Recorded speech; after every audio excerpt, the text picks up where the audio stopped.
Hi guys, कैसे हैं आप सब। Welcome back to the channel. This is Anurag Mohan Bhatnagar, a law graduate from national law university Odisha, and you are watching लॉक्यूपाई।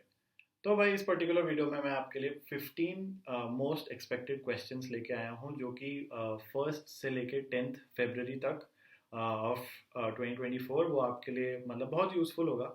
ठीक है, मतलब ये जो डेटा है ये पूरा काफ़ी सारे मॉक्स और ऑनलाइन जितना भी कंटेंट अवेलेबल था, क्विजेज अवेलेबल थे, उन सब से मिला के ये मैं 15 क्वेश्चंस लेके आया हूँ। वैसे प्लान तो 20 क्वेश्चंस का था, बट इतने ज़्यादा टॉपिक्स नहीं आए पहले के हफ्ते में, तो इसलिए 15 क्वेश्चंस ही हो पाए हैं। ठीक है, तो हम क्या करेंगे कि मैं पहले आपको क्वेश्चन दिखाऊंगा। अब ऑब्वियसली ये लाइव तो है नहीं, तो मैं पहले आपको क्वेश्चन दिखाऊंगा, आप अपने मन में सोच लेना कि क्या आंसर है, और फिर उसके बाद मैं तो बता ही दूंगा। ठीक है, तो वही हम एक पीपीटी की हेल्प से समझेंगे। ठीक है, तो गाइज एक और अपडेट मुझे देना था। तो ओसवाल बुक्स आपके लिए एक क्लैट और एलेट की 10 ईयर की सॉल्व्ड क्वेश्चन पेपर्स लेके आए हैं। ठीक है, एंड काफ़ी सारी बुक्स देखने के बाद मेरे अलावा काफ़ी सारे स्टूडेंट्स और टीचर्स भी ये बुक रेकमेंड करते हैं। ठीक है, तो इसमें काफ़ी चीज़ें आपको मिल जाएगी। 100% अपडेटेड है। सबसे पहली बात तो ये 2023 के पेपर्स आपको यहाँ पे मिल जाएंगे। फिर एक्सटेंसिव प्रैक्टिस आपको यहाँ पे मिल जाएगी। आप खुद देख सकते हो, मतलब कि 1200 एंड प्लस से भी ज़्यादा क्वेश्चंस आपको यहाँ पे मिल जाएंगे। हिंट्स, शॉर्टकट्स, एक्सपर्ट टिप्स, सब कुछ आपको यहाँ पे मिलेगा। ठीक है, कंसेप्ट को आपको प्रॉपरली क्लैरिफिकेशन यहाँ पे इस किताब में मिलेगा। इसके अलावा आपकी इसमें सेक्शन वाइज एनालिसिस भी है, जो कि मुझे काफ़ी अच्छी चीज़ लगी। बहुत कम किताबों में होता है कि सेक्शन वाइज इसमें एक स्ट्रैटेजी होती है, एनालिसिस होता है। अगर किसी का कोई पर्टिकुलर एक सेक्शन वीक है तो वो उस पर स्पेसिफिकली काम कर सकता है, उसकी स्ट्रैटेजी भी यहाँ पे मिल जाएगी। ठीक है, और पिछले 4 सालों के एनएलयूज़ के कट ऑफ भी यहाँ पे अपडेटेड हैं। ठीक है, तो अगर आप इस बुक को परचेज करना चाहते हो तो इसी वीडियो के डिस्क्रिप्शन में उसका लिंक है, जाके परचेज कर सकते हो। ठीक है, मेक श्योर कि उसी लिंक से परचेज करो। ठीक है, तो गाइज एज यूजुअल हम अपनी पीपीटी से समझेंगे। ठीक है, 15 मोस्ट एक्सपेक्टेड क्वेश्चंस फरवरी पार्ट 1। ठीक है, पार्ट 1 है, 3 पार्ट्स में ऑल इन ऑल लेके आऊँगा। ठीक है, 1 से 10, 11 से 20 और 21 से 29। ठीक है, लीप ईयर है। चलो, starting with the very first question, बहुत सिंपल है। New BRICS members. ठीक है, तो which of the following countries is not one of the newest members of the BRICS. ठीक है, सबसे पहले पढ़ लेते हैं। तो एक सिग्निफिकेंट डेवलपमेंट में जनवरी 1 को जो हुआ था, तो Saudi Arabia, Egypt, UAE, Iran and Ethiopia officially joined the BRICS group. ठीक है, तो अब ब्रिक्स ग्रुप में पहले 5 मेंबर्स थे, अब उनकी तादाद जो है वो 10 मेंबर्स की हो चुकी है। ठीक है, अब जो सबसे इंपॉर्टेंट पॉइंट है जिसपे तुम्हारे साथ एग्जामिनर खेल सकता है, वो ये है कि अर्जेंटीना को पहले इनवाइट किया गया था, बट उन्होंने खुद से ऑप्ट आउट कर लिया दिसंबर में। ठीक है, तो ये जो 10 हैं, ये 10 की जगह 11 होते अगर अर्जेंटीना मान जाती तो, बट अर्जेंटीना ने फॉर सम रीज़न बैकआउट कर लिया। ठीक है, तो ये क्वेश्चन आ सकता है एग्जाम में कि कौन सी कंट्री ने बैकआउट किया था, तो अर्जेंटीना थी। ठीक है, तो इसका आंसर क्या हो जाएगा? इक्वाडोर। ठीक है, चलो, digital detox question number 2। Which state government has brought a digital detox initiative for a responsible gaming environment. ठीक है, ये क्वेश्चन भी काफ़ी इंपॉर्टेंट है। ठीक है, तो correct answer would be government of Karnataka. ठीक है, कर्नाटक ने एक बहुत बड़ा स्टेप लिया है टुवर्ड्स फॉस्टरिंग अ हेल्दियर डिजिटल इकोसिस्टम। ठीक है, वो ये नहीं कह रहे हैं कि भाई गेम्स मत खेलो, गेम्स वेम्स तुम खेलो मस्त बढ़िया, पर लिमिट में। ठीक है, हर चीज़ जो होती है वो लिमिट में होती है ना। और उसके बाद उन्होंने बोला है कि there is a need to mitigate the adverse effects of excessive online gaming. ठीक है, हर चीज़ का एक्सेस जो होता है वो तो बुरा होता ही है ना। तो ऑनलाइन गेमिंग का भी अपने आप में जो एक्सेस है वो दैट इज़ ऑब्वियसली बैड। ठीक है, तो उन्होंने एक इनिशिएटिव निकाला है जिसका नाम है डिजिटल डिटॉक्स इनिशिएटिव। ठीक है, तो इसका क्या आंसर हो जाएगा? कर्नाटक, डी। ठीक है, चलो, Indian aid recipients. Bhutan has emerged as the largest aid recipient of India in the interim budget. ये क्वेश्चन तो तुमसे पूछा जा सकता है और ये क्वेश्चन बहुत बेसिक है। ठीक है, सबसे ज़्यादा किसको पैसा मिला है वो तो सबको पता होगा। ठीक है, जो उसके बाद लिखा है वो थोड़ा सा मतलब बहुत कम लोगों को पता होगा, इसलिए अगर तुम लोग ये वीडियो देख रहे हो तो मतलब बहुत अच्छी बात है। ठीक है, which country is second in the list. ठीक है, भूटान के बाद सेकंड पे कौन सी कंट्री का नाम है? ठीक है, और तुम लोग गेस भी नहीं कर पाओगे क्योंकि वो कंट्री मालदीव्स है। बताओ, जिनके साथ इतने रिलेशन खराब हो चुके हैं, वो कंट्री है सेकंड पे, उनको सबसे ज़्यादा एड दिया है हमने। ठीक है, तो जो इंटरिम बजट अनाउंस हुआ, अब सबसे पहली बात इंटरिम बजट क्यों अनाउंस हुआ, क्योंकि इस साल इलेक्शन है, अगर सरकार चेंज हो गई तो अगली सरकार आएगी और वो बचे हुए साल का बजट लेके आएंगे, ठीक है। और अगर यही सरकार री इलेक्ट हो गई, मतलब बीजेपी गवर्नमेंट री इलेक्ट हो गई, एनडीए अलायंस री इलेक्ट हो गया, तो यही मतलब निर्मला सीतारमण जी ही फिर से बजट लेके आएंगी, तब भी उसको इंटरिम बजट कहा जाएगा, ठीक है। Unveiled by the finance minister Nirmala Sitharaman for foreign add allocation India का, जिन भी कंट्रीज के साथ हुआ, भूटान के पास सबसे ज़्यादा गया, ठीक है, 6,000 almost 6,500 crore to foreign governments, ठीक है, जिसमें से 1,600 करोड़ वॉज अ लोन, ठीक है, एंड बाकी का जो था दैट वॉज अ ग्रांट, ठीक है, वो लोन नहीं था, ठीक है। अब जो लिस्ट है उसमें देखो सेकंड पे मालदीव्स, ठीक है, फिर नेपाल, म्यांमार, मॉरिशस, और बाकी तो इतने इंपॉर्टेंट नहीं है, ठीक है। टॉप 3 याद कर लेना, ठीक है, टॉप 3 पूछे जा सकते हैं, सिर्फ टॉप का भूटान याद करके मत चले जाना, ठीक है। चलो तो नेक्स्ट क्वेश्चन पे आते हैं, करप्शन परसेप्शंस इंडेक्स, ठीक है, ट्रांसपेरेंसी इंटरनेशनल करके एक ऑर्गेनाइजेशन है, वो ये निकालती है। तो 2023 में इंडिया की रैंक क्या है, तो इंडिया की रैंक है 93rd, ठीक है। तो ऑल इन ऑल बर्लिन में बेस्ड है ये ऑर्गेनाइजेशन, 1993 में this was founded, transparency international, ठीक है। 0 से लेके 100 तक इनकी स्कोरिंग होती है, 0 का मतलब होता है हाईली करप्ट, और अगर 100 के पास आपका स्कोर है तो मतलब बहुत क्लीन है आपकी कंट्री, एंड टोटल 180 कंट्रीज को इसमें मापा गया था, ठीक है। अब इसमें डेनमार्क ने टॉप किया है, सेकंड पे है फिनलैंड, एंड थर्ड पे है न्यूजीलैंड, और इंडिया की क्या रैंक है 93rd, ठीक है। चलो तो next question very very important, वायु शक्ति, स्टार मार्क कर लो जहाँ पे भी लिखा हुआ है। तो इंडियन एयरफोर्स सबसे पहले तो कंडक्ट कराएगी, तो कौन कंडक्ट कराएगा ये जान लेना, ठीक है। वायु शक्ति नाम है, पोखरन में होगी, नियर विच डिस्ट्रिक्ट, तो डिस्ट्रिक्ट का नाम है जैसलमेर, ठीक है। एंड 17 फरवरी मतलब ये हो चुकी है कंडक्ट, ठीक है। वायु शक्ति ये बेसिकली शोकेस करते हैं अपनी ऑफेंसिव और डिफेंसिव कैपेबिलिटीज, इंडियन एयरफोर्स अपनी कैपेबिलिटीज शोकेस करती है, ठीक है। और इसमें खाली 77 तो सिर्फ और सिर्फ फाइटर जेट्स आ रहे हैं यार, ठीक है। इसमें बहुत सारी इन्वॉल्व हैं, जैसे रफेल है, मिराज है, सुखोई है, तेजस है, जैगुआर है, चिनूक है, हेलीकॉप्टर, अपाचे हेलीकॉप्टर्स हैं, ठीक है।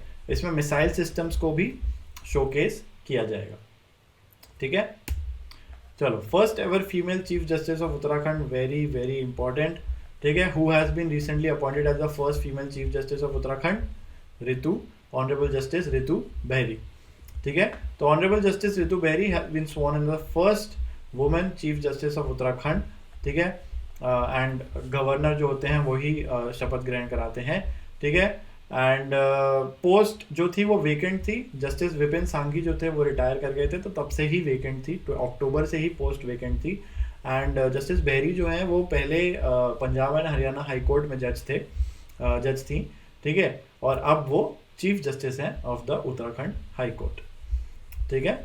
याद रख लेना, बहुत इंपॉर्टेंट क्वेश्चन है ये। चलो, ये भी very very important, Mars helicopter grounded permanently. ये जो फोटो में तुम देख रहे हो कौन सा हेलीकॉप्टर है, हेलीकॉप्टर मतलब कोई रोवर यार, ठीक है। What is the name of the helicopter by NASA, the first vehicle to achieve powered control flight on another world which has recently been grounded for good, ठीक है। मतलब अब उसका काम नहीं है, अब उसका जितना काम था वो कर चुका है अपना, एंड अब उसको लैंड करा दिया गया है, ठीक है। द करेक्ट आंसर इज इंजेन्युइटी, ठीक है। तो इंजेन्युइटी जो है 14 टाइम्स उसने बज किया था मार्शियन टेरेन पे, फार्दर देन ओरिजिनली प्लान, ठीक है।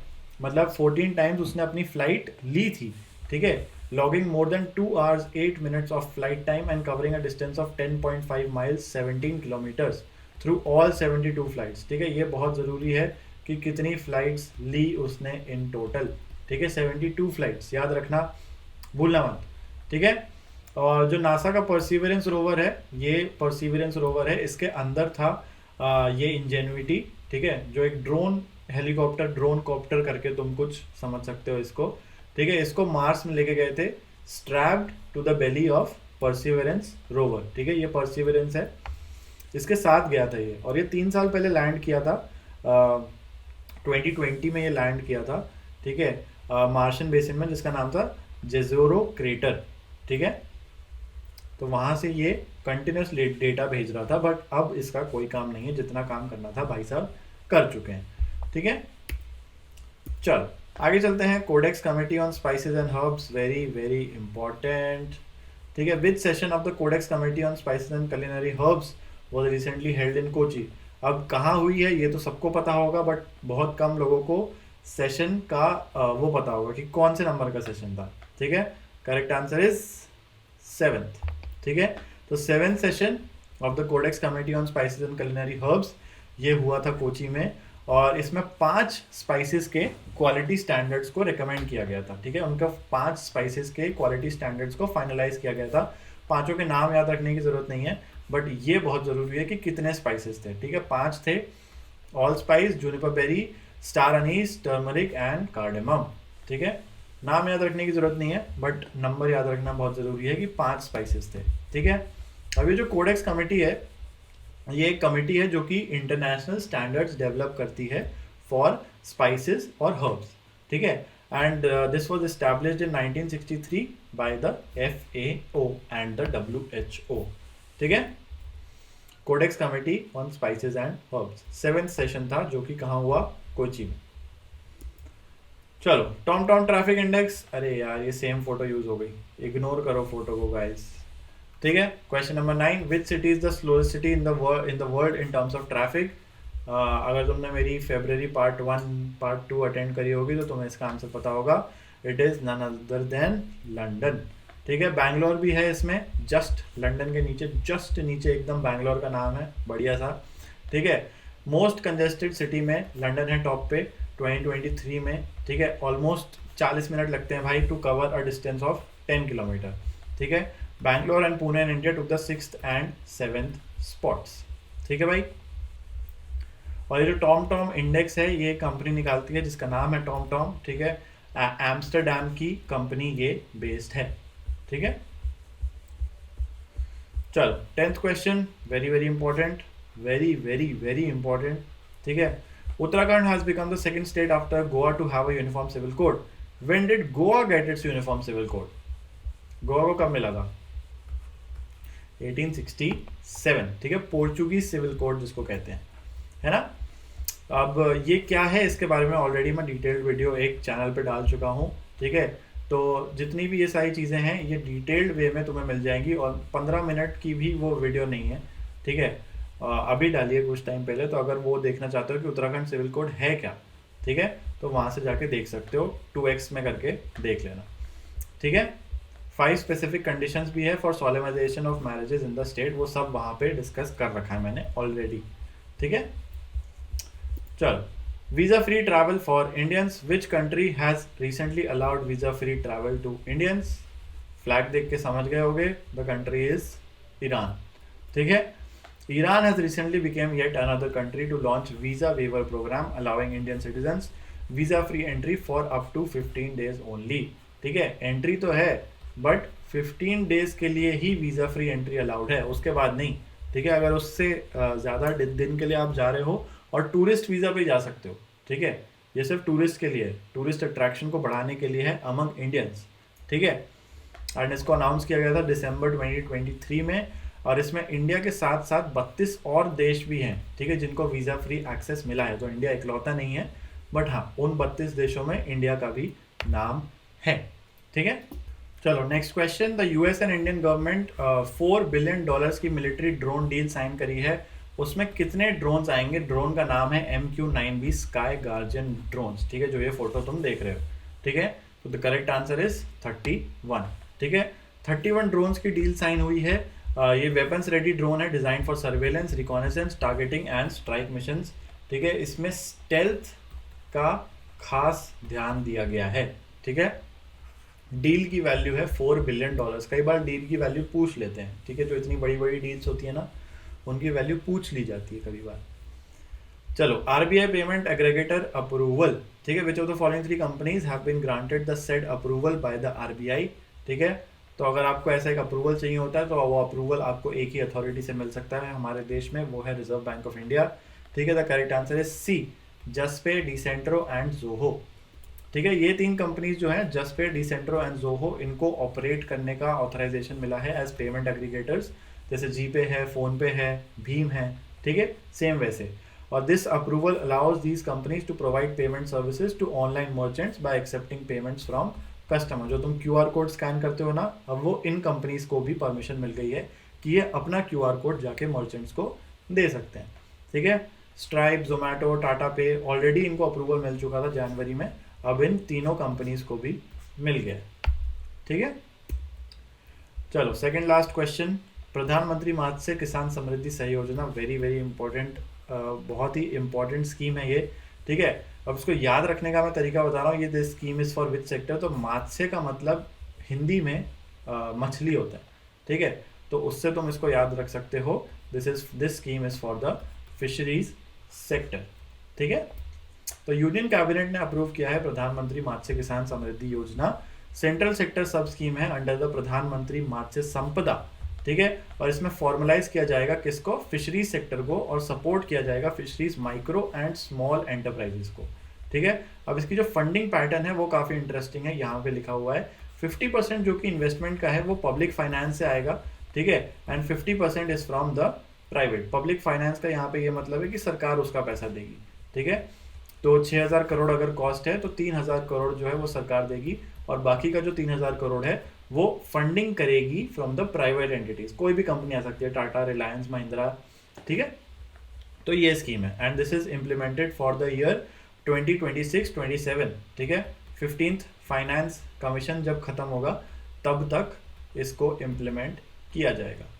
ठीक है, 15th फाइनेंस कमीशन तक। ओके जी, चलो last question, flying lab, very important news with respect to science and tech sector. ठीक है, which institution has recently launched its flying lab, बताओ। तो इसका करेक्ट आंसर इज नासा। ठीक है, NASA has begun conducting marathon research flights across Asia in order to improve air pollution forecasting models. ठीक है, and ये जो फ्लाइट का एम है, this is to collect detailed data on air pollution sources. अब obviously अगर आपको हवा में रहना है तो भाई आपको वहाँ पे एक laboratory, functioning fully functional laboratory चाहिए। ठीक है, तो ये जो फ्लाइट्स है इसमें नासा का DC-8 फ्लाइंग लेबोरेटरी को यूज़ किया गया है। ठीक है, ये नेम है उस लैब का, तो याद रख लेना, this is very very important. ठीक है, चलो तो इतना ही था गाइज। अगर कोई क्वेश्चन है तो आप यहाँ पे मेल कर सकते हो, अगर मेल नहीं करना आलस आता है तो इंस्टाग्राम पे भी आप DM कर सकते हो। ठीक है, ये उसका क्या कहते हैं, यूज़र नेम है। ठीक है, तो इंस्टाग्राम पे DM कर लेना, DM नहीं करना है तो फॉलो कर लेना। ठीक है, that is the very least that I can ask of you. ठीक है, चलो बाय बाय। तो गाइस इस वीडियो में इतना ही। अगर वीडियो अच्छी लगी हो तो लाइक करना, चैनल पर नए हो तो सब्सक्राइब कर लेना, एंड अपने दोस्तों के साथ शेयर करना चैनल को। ठीक है, and I will see you in the next class.